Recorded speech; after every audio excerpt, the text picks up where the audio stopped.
Hello guys, क्या हाल है सबके। आई होप सब बढ़िया हो गए। तो यार मैंने अभी एक लेटेस्ट वीडियो डाली थी जिसमें मैं इंटरव्यू के लिए गया था। एक था सैनमन गाको के लिए और एक था जॉब से रिलेटेड। तो मैंने आप लोगों को बताया था कि इसमें जिसमें भी मेरा सिलेक्शन होगा तो उसका एक्सपीरियंस मैं आप लोगों के साथ शेयर करूंगा कि कैसे मैंने फाइंड आउट किया।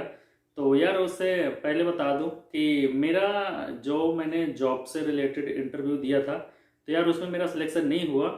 और उसके लिए मुझे कोई टेंशन भी नहीं है बिकॉज यार ये मेरा फर्स्ट टाइम था इंटरव्यू। तो नहीं हुआ, उसमें कुछ कमियां थी मेरी जो कि अब उस कमियों को दूर करूंगा और दोबारा से इंटरव्यू दूंगा, क्योंकि यार एक बार दो बार में तो होता नहीं है। तो इसलिए कोई प्रॉब्लम नहीं है, बट जो कमियां हैं उसको दूर करूंगा और फिर किसी दूसरे जॉब के लिए अप्लाई करूंगा। तो यार जॉब के लिए तो मेरा हुआ नहीं, बट मेरा जो सिनेमन गाको के लिए इंटरव्यू दिया था वहाँ पे मेरा सिलेक्शन हो गया है। तो उसके रिलेटेड मैं आप लोगों को एक्सपीरियंस शेयर करूंगा कि मैंने कैसे एक अच्छा सिनेमन गाको अपने लिए फाइंड किया और कैसे आप फाइंड आउट कर सकते हैं एक अच्छा गाको। क्योंकि यार एक ये भी बहुत ज़रूरी है कि आपको एक अच्छा सिनेमन गाको मिलना भी बहुत ज़रूरी होता है। तो आज उसी से रिलेटेड मैं आपको अपने एक्सपीरियंस बताऊंगा कि मैं चलिए वीडियो को शुरू करने से पहले जिनको नहीं पता तो उनको बता देता हूँ। मेरा नाम अजय है, मैं रहता हूँ जापान फुकुओका में और जापान से रिलेटेड इन्फॉर्मेशनल वीडियो आप लोगों के लिए बनाता रहता हूँ। तो प्लीज़ जो भी चैनल पे न्यू है तो चैनल को सब्सक्राइब करना, वीडियो पसंद है तो वीडियो को लाइक करना और ज़्यादा से ज़्यादा शेयर कर देना। तो चलिए बिना टाइम वेस्ट किए वीडियो को शुरू करते हैं। हाजी में शो।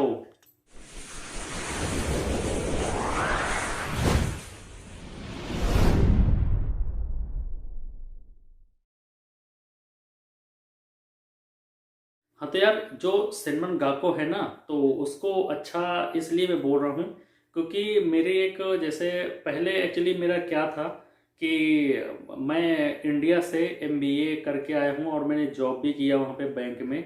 तो यार मैं जब यहाँ पे आया था तो मुझे ये लग रहा था कि मैं यहाँ पे लैंग्वेज को ही कंटिन्यू करूँगा और यहाँ पे 2.5 से 3 साल लैंग्वेज में ही दूंगा ताकि आगे मेरी, क्योंकि मैं ऑलरेडी मास्टर डिग्री है मेरे पास एंड मुझे जॉब का एक्सपीरियंस है। तो अगर मेरी लैंग्वेज अच्छी हो जाएगी तो मैं जॉब ले लूँगा और जॉब फाइंड आउट कर लूँगा।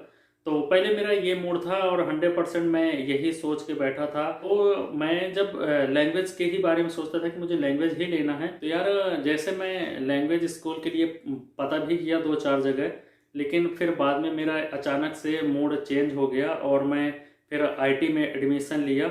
और फिर आईटी में एडमिशन लेने से पहले भी मैं काफ़ी ज़्यादा मतलब कि सोचता था कि मुझे ऐसा स्कूल मिले, क्योंकि मेरी बहुत ज़्यादा एक्सपेक्टेशन थी स्कूल से कि मैं जिस स्कूल में एडमिशन लूँ वहाँ पे मुझे जो मेरे रिक्वायरमेंट है वो सारी रिक्वायरमेंट वहाँ पे पूरी हो तब जो स्कूल मेरी पूरी करेगा उसी स्कूल में मैं एडमिशन लूँगा। तो मुझे ऐसा स्कूल ढूंढने में बहुत ज़्यादा प्रॉब्लम आई और मैं ऐसा मेरा कोई भी स्कूल आसपास नियर बाई नहीं होगा। यहाँ तक कि मैंने टोक्यो में, ओसाका में, नगोया, हर जगह मैंने कॉल कर करके बात किया, बट कहीं ना कहीं जो मेरी रिक्वायरमेंट थी जितनी वो कोई ना कोई छूट जाती थी और वो स्कूल की तरफ से मना कर दिया जाता था कि हम नहीं कर पाएंगे।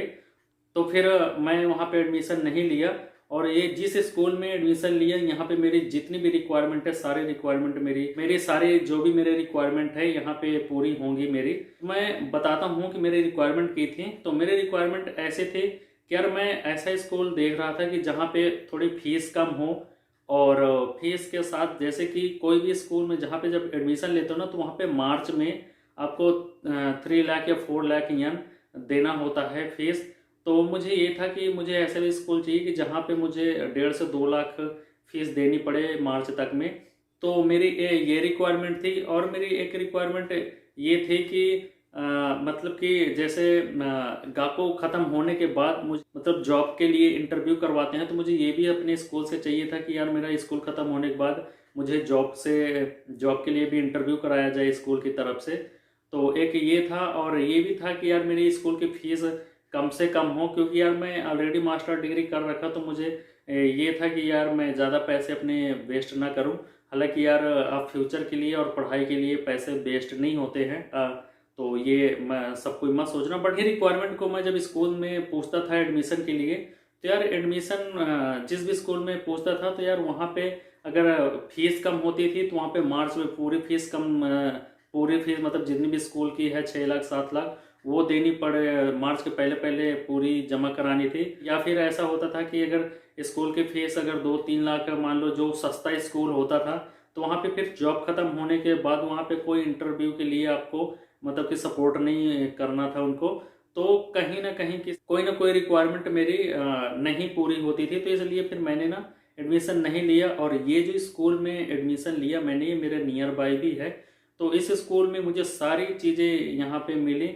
जैसे कि मेरे फीस भी यहाँ पे अराउंड 8 लाख थी इनकी।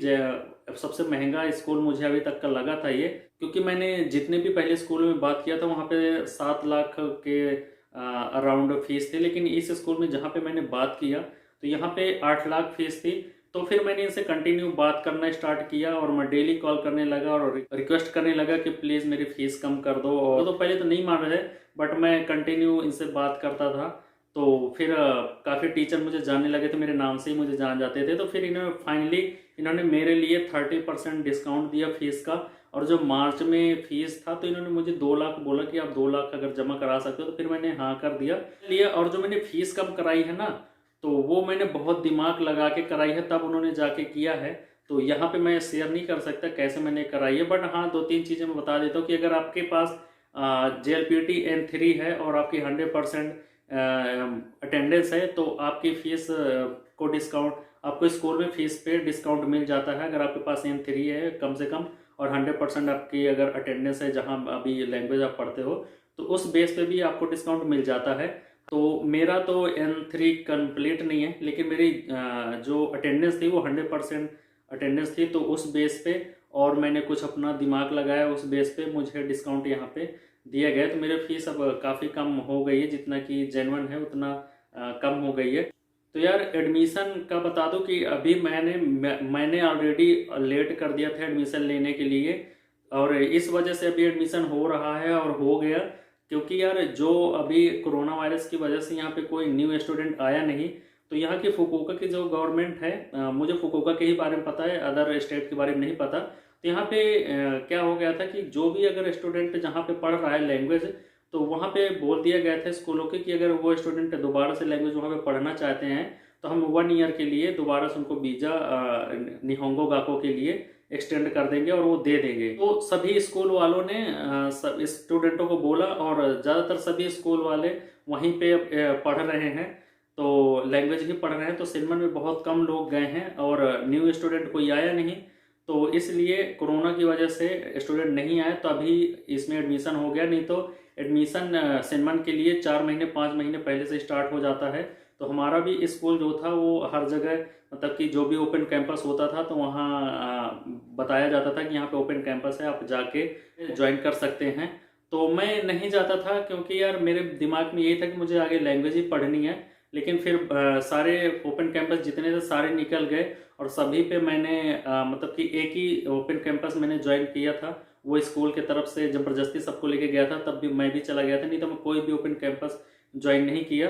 तो अगर आप लोग आते हैं तो आप ओपन कैंपस स्कूल के ज़रूर वहाँ पे जाके आप ज्वाइन करें, ताकि आपको ना स्कूलों के बारे में नॉलेज होती है और आपको अलग अलग टाइप के जो कोर्स होते हैं उनके बारे में नॉलेज होती है। तो आप ज़रूर करें। मैंने नहीं ज्वाइन किया, तो आप लोग ज़रूर ज्वाइन करना, क्योंकि इसका बहुत ज़्यादा बेनिफिट है, ये मुझे बाद में पता लगा। तो इसीलिए मैं एक सिर्फ लैंग्वेज स्कूल का ही ज्वाइन किया था, तो वहाँ पे लैंग्वेज के ही बारे में पता किया। फिर सारे ओपन कैंपस ख़त्म हो गए, लेकिन बाद में मुझे रियलाइज़ हुआ कि यार नहीं, मैंने गलती किया और मुझे ओपन कैंपस ज्वाइन करना चाहिए था। क्योंकि मुझे कुछ चीज़ें पता लगी, जैसे कि मैं लैंग्वेज में जहाँ पे एडमिशन लेने के लिए बात कर रहा था, तो उस स्कूल के तरफ से मुझे मतलब कि कोई जॉब से रिलेटेड कोई मुझे सपोर्ट नहीं था। तो फिर मुझे बाद में हुआ कि मान लो यार मैंने पढ़ भी लिया लैंग्वेज, और हालांकि यार मैं ऑनलाइन अप्लाई करता रहता हूँ, बट क्या होता है कि अगर आपका स्कूल सपोर्ट करता है ना, तो आपका थोड़ा सा जो स्टेप होते हैं ना जॉब के लिए, तो वो थोड़ा सा इजी हो जाते हैं और कम हो जाते हैं। तो इसलिए सपोर्ट बहुत ज़्यादा ज़रूरी है। अगर मिलता है तो बहुत अच्छी बात है। तो आप ऐसे ही स्कूल लें जिसमें आपको गाको ख़त्म होने के बाद आपको जॉब से रिलेटेड आपकी इंटरव्यू करवाएं। तो मैंने जाके आईटी में एडमिशन लिया है यहाँ पे, अभी जो सेनमन गाको वहाँ पे मैं आईटी पढ़ूंगा। और आईटी का पता ही यहाँ पे काफ़ी ज़्यादा स्कोप है। और इंडियन की तो आईटी में जब देखते हैं कि इंडियन है, तो इंडियन की ज़्यादा वैल्यू है यहाँ पे आईटी में। तो इसलिए मैं आईटी में एडमिशन ले रहा हूँ। और मेरे स्कूल ख़त्म होने के बाद यहाँ स्कूल की तरफ से जॉब के लिए इंटरव्यू पे है, और इसके साथ साथ मैं देता भी रहूँगा एग्ज़ाम वगैरह, या मतलब ऑनलाइन अप्लाई करता रहता हूँ तो इंटरव्यू वगैरह दूंगा। अगर मेरा सिलेक्शन हो जाता है तो मैं स्कूल छोड़ दूंगा, क्योंकि मेरे पास ऑलरेडी मास्टर डिग्री है, तो मुझे ज़रूरी नहीं। बट मुझे एक स्कूल की तरफ से सपोर्ट की ज़रूरत है, इसीलिए मैं वहाँ पे एडमिशन लिया। और एक अच्छे सेंट गाको में एडमिशन लेने के लिए ना एंट्रेंस एग्ज़ाम होता है। आपको पहले रजिस्ट्रेशन फॉर्म फिल करना होता है, फिर एंट्रेंस एग्ज़ाम होता है, और जैसे जेएलपीटी का एग्ज़ाम होता है वैसे जेएलपीटी के जैसे एग्ज़ाम होता है। इसमें एक ओरल इंटरव्यू भी होता है। तो हालांकि सभी स्कूल में एंट्रेंस एग्ज़ाम होता है, लेकिन जो वो ऐसे स्कूल होते हैं जो बिजनेस के लिए बैठे हुए हैं, तो वहाँ पे एज अ फॉर्मेलिटी आपका होता है। लेकिन जो अच्छे स्कूल होते हैं वहाँ पे आपका पूरा प्रोसीजर फॉलो करना पड़ता है, और जब आप पास होते हैं तभी आपका एडमिशन होता है। तो ऐसे मेरा भी स्कूल में N2 लेवल के एग्ज़ाम हुआ था। हालांकि मैं उनको बताया कि मेरा अभी तो N3 भी कंप्लीट नहीं है और आप मेरा N2 का एग्ज़ाम ले रहे हैं, तो उन्होंने मुझे बताया कि अगर आप N2 का एग्ज़ाम नहीं देंगे तो आपका एडमिशन हम नहीं ले पाएंगे।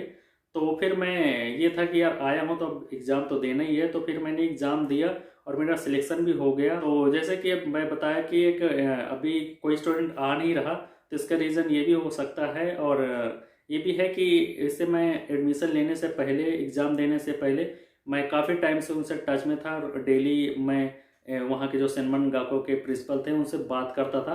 तो मेरा एक ना जो मतलब कि as a friendly relationship build हो गया था। तो एक ये भी रीज़न हो सकता है कि मुझे अच्छी तरह से जानने लगे हैं, तो मेरा एडमिशन ले लिया उन्होंने। और जो मेन है कि सेनमन में कोई आ ही नहीं रहा, कोई न्यू स्टूडेंट नहीं आ रहा, तो ये भी रीज़न हो सकता है।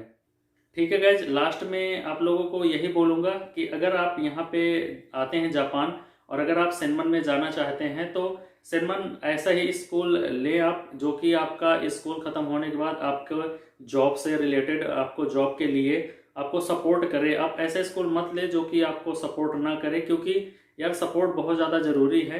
हालांकि आप अपने से भी जॉब ले सकते हैं, इतना ज़्यादा कोई रॉकेट साइंस नहीं होता, बट अगर स्कूल सपोर्ट करता है तो थोड़ा सा ईजी हो जाता है।